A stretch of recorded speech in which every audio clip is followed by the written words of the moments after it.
दिल्ली के मुख्यमंत्री अरविंद केजरीवाल ने रविवार को भारतीय जनता पार्टी पर बड़ा हमला बोला है। सीएम अरविंद केजरीवाल ने कहा है कि 2024 के लोकसभा चुनाव में बीजेपी को सत्ता से हटाना देशभक्ति का सबसे बड़ा काम होगा।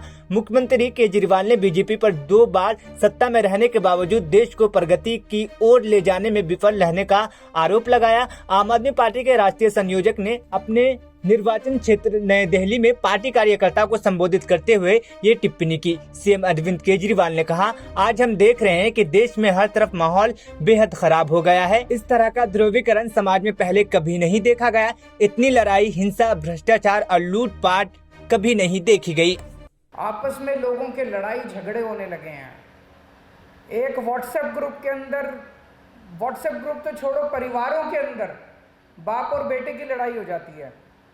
भाई, आप कोई भी आदमी किसी भी पार्टी का हो, लेकिन इतना ज़बरदस्त समाज के अंदर पोलराइजेशन कभी नहीं देखा गया था। गलत तो नहीं कह रहा मैं। इतने लड़ाई झगड़े, इतना भ्रष्टाचार, इतनी गुंडागर्दी, इतनी मारपीट, इतनी लूटमार, कहीं शांति नज़र नहीं आती। और अगर शांति नहीं होगी तो देश तरक्की नहीं कर सकता।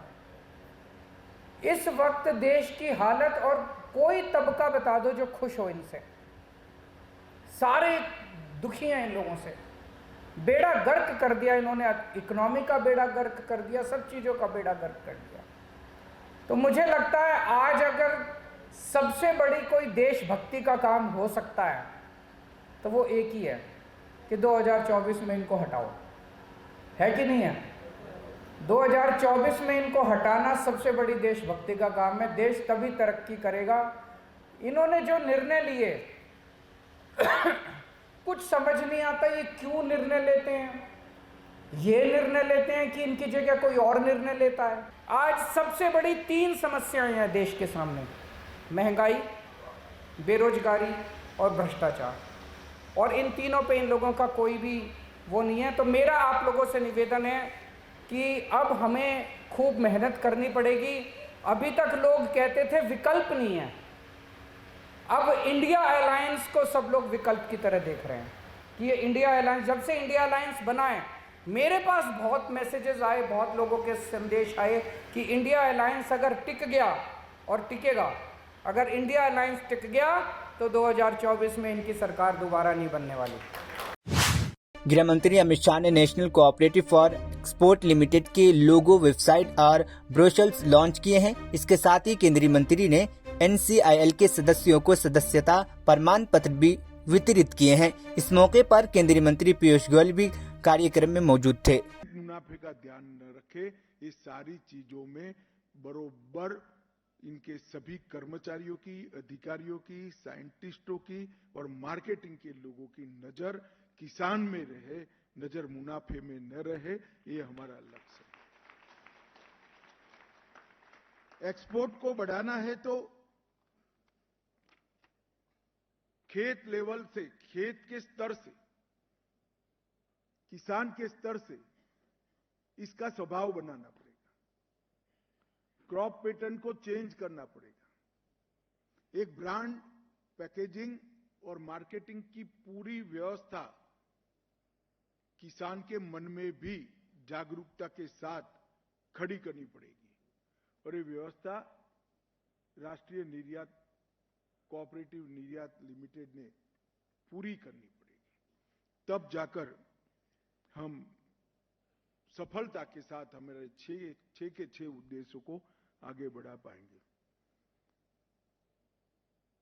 मित्रों, इसमें 5 सफल कोऑपरेटिव्स को हमने प्रमोटर सदस्य बनाया है। इसमें राज्य स्तरीय शीर्ष समितियों को भी मेंबर बनाया है। राष्ट्रीय सहकारी समितियां और बहुराज्यीय सहकारी समितियों को भी बनाया है। जिला कक्षा की समितियों को भी लिया है। सीएम शिवराज सिंह चौहान के आवास पर कन्या पूजन का आयोजन किया गया। भोपाल की सभी विधानसभा सीटों के विधायक इस मौके पर मौजूद थे। इस दौरान मुख्यमंत्री की पत्नी साधना सिंह उनका साथ दे रही थीं और लोटे से बल्टियों के पैर पर पानी डाल रही हैं। मुख्यमंत्री ने अपने आवास पर कन्या पूजन के बाद उन्होंने भोजन भी कराया। सीएम आवास पर 350 से अधिक कन्याएं पहुँची थी। कन्याओं का मुख्यमंत्री ने पांव पखारा, इसके बाद उनका पूजन किया और इसके बाद प्रेम पूर्वक भोजन कराया।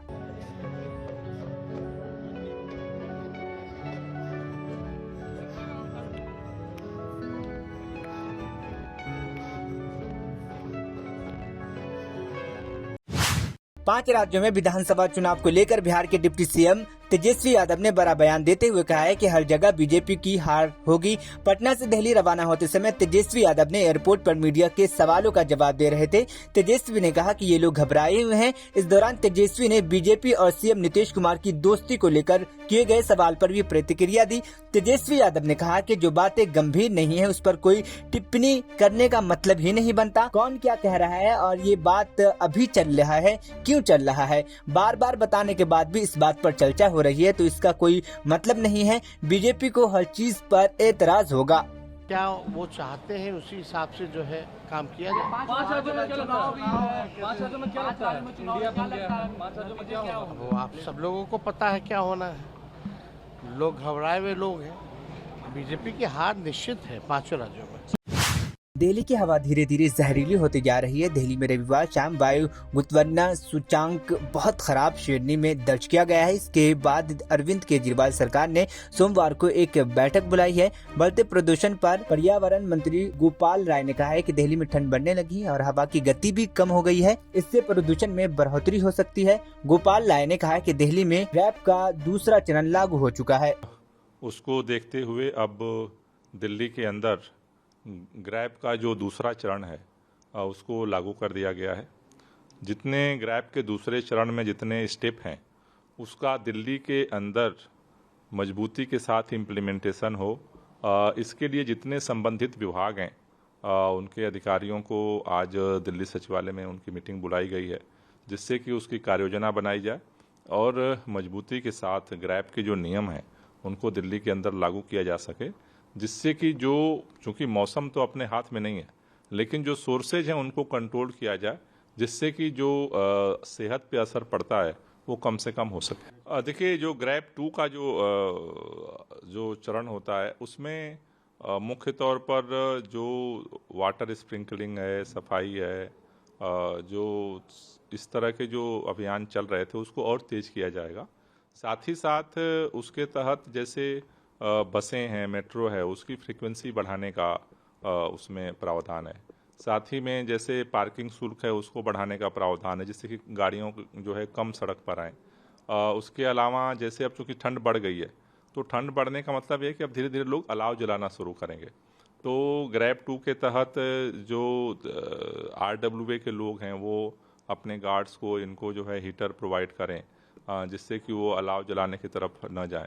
तो ये प्रावधान अब विदेश मंत्री एस जयशंकर ने कहा कि G20 शिखर सम्मेलन में भारत को देशों के बीच गहरी खाई पाट के देखने से बहुत से लोग हैरान रह गए। उन्होंने कहा कि लगभग 3 सप्ताह पहले मैं संयुक्त राष्ट्र महासभा के लिए न्यूयॉर्क में था। मुझे आपके साथ ये साझा करना चाहिए कि G20 काफी हद तक बातचीत का विषय था। बहुत से लोग अभी भी थोड़ा परेशान हैं, हैरान है कि G20 मजबूत स्थिति और गहरे विभाजन को पाट सकते। G20, but overall there was a sense in global diplomacy, really, that this G20 actually delivered very substantively on what were the most pressing issues of the day, and that quite honestly turned out far better than most people expected.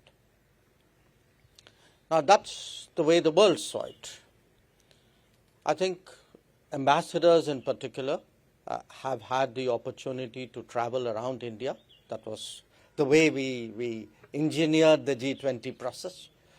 And you would have also seen that in the last year, the interest that Indians have shown in the world in international issues, in issues concerning the future of our planet, our own future linked with that, that's really been extraordinary. So we have therefore 2 reasons to today to be, I would say, satisfied.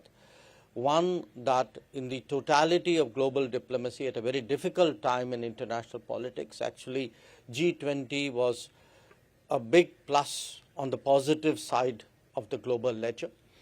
And the second, that it has made a country, a society which is today the 5th largest economy, which in many ways is globalizing at a very rapid rate. It has made this society far more connected with the rest of the world. Now, as we bask in the afterglow of the summit, I'm often asked saying, okay, it was a great show. So now that